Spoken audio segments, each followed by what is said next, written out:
two people doing business with each other. That's the way I think of it. I'm not really like a theoretical person. I like real world use cases. So I think of all these things in terms of, how do you do business with somebody across the world, but how do you do it faster without an intermediary?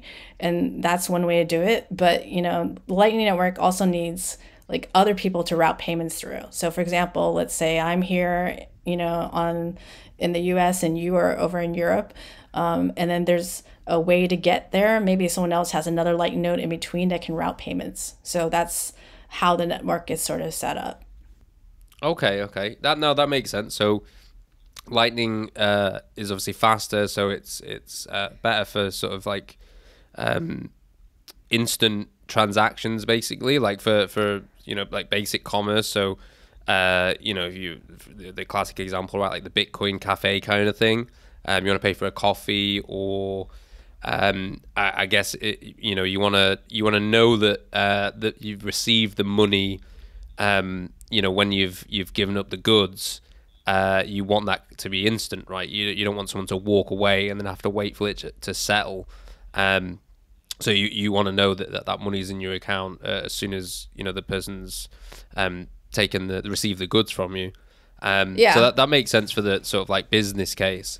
Um, so what kind of have you seen any like interesting uses in business, or like do you have any good examples of where Lightning, apart from like the one I just mentioned, do you have any like examples of where Lightning is used these days, and how businesses benefit from that?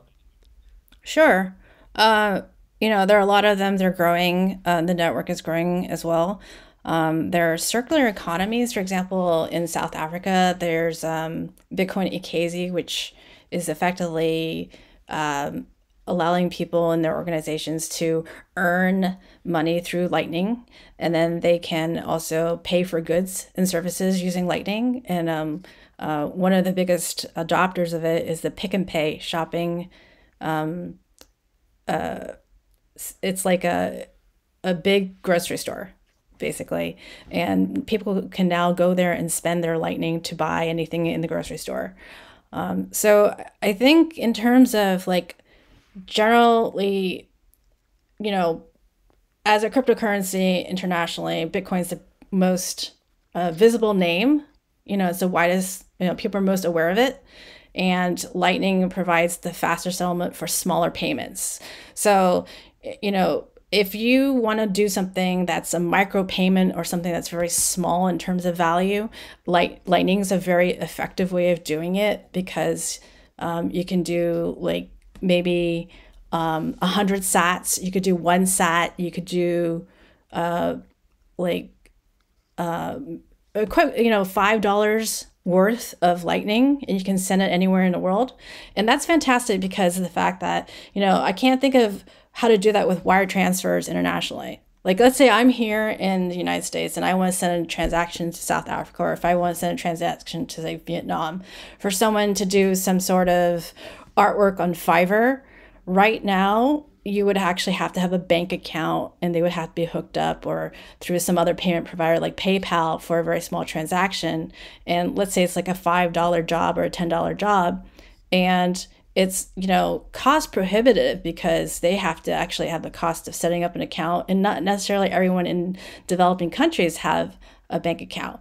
So like, with Lightning, anyone can open up their own wallet, and they can easily do this on a mobile phone, and or on their desktop app, and receive payments instantaneously with no KYC, with no hassle, no paperwork that would be normally involved in a bank, getting a bank account or being set up with a payment provider like PayPal or Venmo.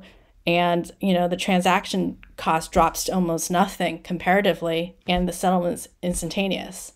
So, I mean, there are different types of Lightning wallets out there. There's like custodial, and there's non-custodial, and there's, running a node.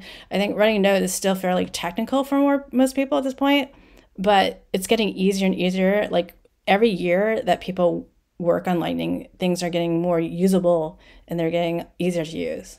So, like, in terms of microeconomies having the potential to change globally, and to impact macro. I think eventually that's going to be the story that's going forward in the next couple of years to decade, especially for people who don't have banking.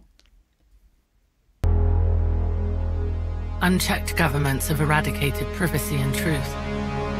Those who resist are brought down swiftly, but we refuse to submit. Unipunks are freedom fighters, protected by encrypted shadows. The future we're building is sovereign and uncensorable. The moonlit night